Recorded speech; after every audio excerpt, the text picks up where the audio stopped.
Hello, my name is Albert, and this is Hallicrafters Rehabs, where Hallicrafters radios and Albert get a rehab every once in a while.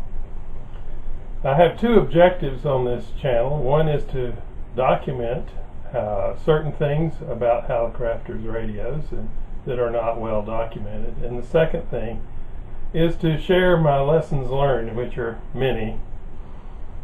I sort of apply the 2 Timothy 2:2 principle, that which I've spoken to you in front of many witnesses and trusted faithful men who are able to teach others also. And so I've had many good mentors. Mr. Carlson's Lab, certainly one. Restoral Radios, Ron C., Larry in the hills of Tennessee with Back to the Future radios, and others who've taught me a great deal over the past 3 years. So what I want to do now is talk a little bit about this radio in the background. It's a SX-71, a radio I had 50 years ago, not this one. That one went to the landfill, unfortunately. But this one is close to it. This is a SX-71 Run 4 and an early one, which I'll talk about later. And the one I had 50 years ago was probably a Run 2 or maybe a Run 3. So let me reposition the camera and I'll show you a little bit about this radio. For easy following this, I'm going to go piecemeal through the bottom of the radio. Otherwise you might not see enough detail. But essentially, this radio is finished. In fact, I finished it 15 minutes ago. And it's ready for testing. And it needs a lot of testing from the standpoint of operational testing. I've done all of the start testing necessary to make sure that it's running reliably and does give a good signal. There's not a whole lot of unusual things here other than I did restore all the passive components inside, and it has pretty much standard stuff. I put in a bayonet type fuse holder. I've got a PL259 jack instead of, unless you want to lug dipoles around with you or something, or maybe some people actually have dipole antennas. I don't. Mine is an inverted L. Safety caps, new caps all around, and that's pretty much the power supply. The lesson learned here is I start doing my testing on this thing. I have my Variac. This is the one I was using, and you turn it up to like 50, and then you record all the voltages inside, and then you turn it up to 90. Well, I'd turn it to 50, and well, I'd have to turn to maybe 55 to get 50 volts on the output, and then I would do my recording, and then I would turn it to 90, and then it would I'd have to really be about 95, almost 100 to get 90 volts. And then I record everything, and that was all. That was the top end. If I went to 220 or anything else on the AC, the most this little thing would deliver over here, I'm not showing it in the camera yet, was about 95 volts. And I didn't realize that that was a problem. I was thinking, oh, okay, I made a mistake in here, so I debugged all that, went through everything, changed tubes, tested tubes, everything, cleaned a lot of stuff, couldn't change the transformer, couldn't get a different answer until I gave up and plugged it in, and then all the voltages were correct. Oh, okay, so it's the Variac. They're lovely, cheap Chinese Variacs. But the lesson learned is there's two reasons why things test wrong. There's something wrong with what you're testing, or there's something wrong with what you're testing with. And never let that get lost in all of the many variables that you're dealing with at this. The second little fun thing that happened to me, let me push this up a little bit, was getting the, it's just there was just no sensitivity in this thing. The AM radio was, barely there. If you were on shortwave, it sounded like Brother Stair was with this little, those little toy crystal radios you have with the tiny headphones. What has gone wrong? Kind of thing. And that was, I just couldn't figure out why, and I went through. So I got out the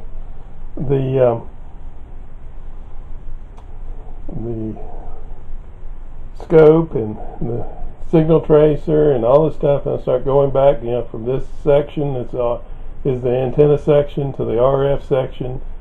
There was like no signal getting to the first mixer, which is like the second IF in this thing, the 6AU6.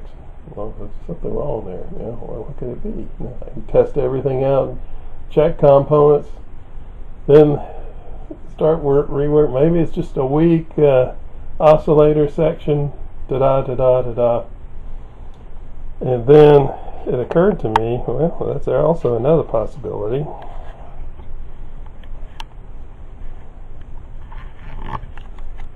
Let's just check out, where does this wire actually that I put in the last time out of 4 times I've been through here, does it go to here, or does it, I had them reversed?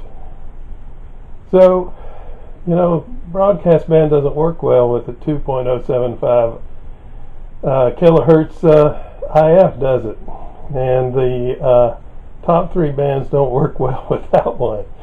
So switch it back and then everything's there. Okay, a couple of things about this. There is, first of all, I want to say, one of the things I do, and see if you can see this very well, give it a chance to focus, is I go through and I'll compare cold resistances with the table that is already published for the SX-71. That was extremely valuable, and it solved a lot of debugging issues before I even started it up. Now, not every Hallicrafters has one of these. I noticed the S20R or something like that has one, but the 2 SX-99s that I restored did not have one. So I did. I made one and shipped it to the Hallicrafters forum, and now it's in the files. And this one, the one that is published, is with the SAMS PhotoFact, and SAMS is a run 3, I think, not a run 4. It may be a run 2. And there is not one for run 4, and there are differences. For example, the output transformer, which I moved to the other side to give me more room down here, in the SAMS, in the earlier versions of the Hallicrafters SX-71, had about an 880 ohm primary resistance. And the later version, which is, I think, labeled 55B120C in another Hallicrafters radio, I think it's the SX-71 or 77 or whichever one that was, has a 330 or 340 ohm primary resistance, and that gives you a difference between what SAMS is talking about and what you'll get in a run 4 version. Another interesting thing about this particular run 4 is there is a, let me get the schematic here, there is a capacitor installed from the stator of the main tuning band, main tuning condenser. Let's see if I can get this focused in here. I may not be able to, but if you look on SAMS, it's on SAMS right here. It's just a 2 picofarad capacitor between the main tuning gain oscillator section in the main tuning gang RF section.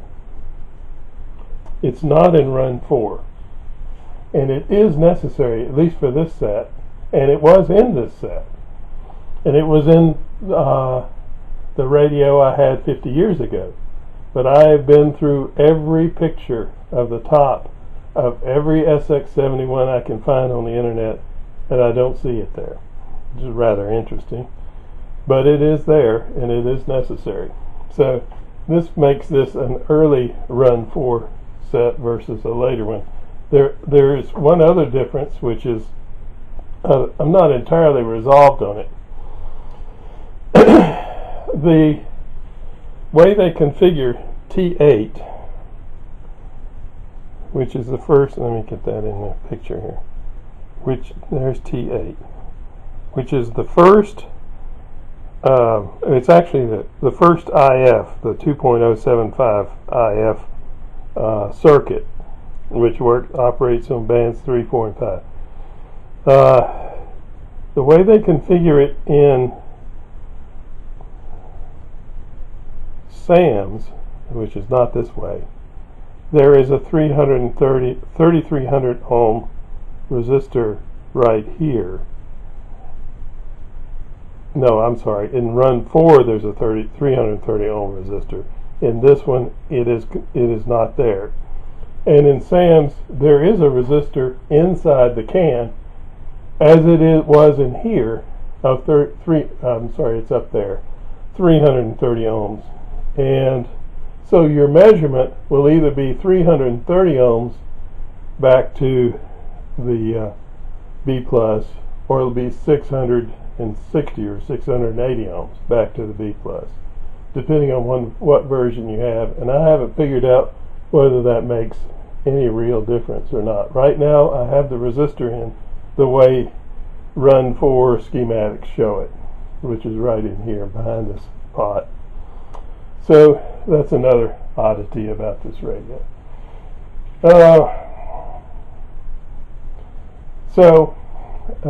This radio's the last thing that I want to document about this is that this has the modified biasing for this second 6SK7 IF tube, or amplifier tube. In fact, I've experimented and found a different value than probably what was used in a document that's on the internet in the Hallicrafters forum. If I can find that print, here it is. You can find a Word file on that forum where a ham went in and made a modification to the cathode resistor from 1,000 ohms to 270, which is the same as it is for this tube. This has a 270 ohm cathode resistance, and that increased the sensitivity, but he also lowered the bias to, let me move that out of the way a little bit. That's the resistor to the heater on the 6H6. So this bias resistor to the screen was 6,800 ohms in the schematic, in almost every schematic, even run 4. If you lower it to 330 ohms, you'll get a stronger signal. I lowered it to 220 ohms. This is sort of like provisional. I've not done the voltage measurement yet left. I actually did this, an hour ago. And the radio now sounds like it did the one I had 50 years ago, which is my ultimate test. If I can get this radio working like the one 50 years ago, then it is up to snuff and ready for testing. And that just happened. And so this is a 2200 ohm screen bias resistor from the 150. I used a yellow wire insulation code for the voltage regulated 150 volts here, and the screen bias is 330 ohms, and I'm sorry, 2200 ohms instead of the 6800 ohms, which is in the schematic. And this radio is now in the league of my two SX-99s and this SX-100. And it will get better when we start doing some very close adjustments. Put the plate back on the bottom here and do some very close adjustments. I want to document with pictures and then files the IF configuration and how the crystal phasing works in this thing, which I think I like better than selectable. I like it better than selectable selectivity. You know, where you have just specific numbers. And so we'll get pictures of the IF transformers, both in the IF frequency resonation, both in the first IF and the second IF. And then we'll finish up a final alignment of the RF section, and this radio will be ready to go. So I hope this wasn't too long a first video, and I hope it wasn't too boring, but thanks for watching.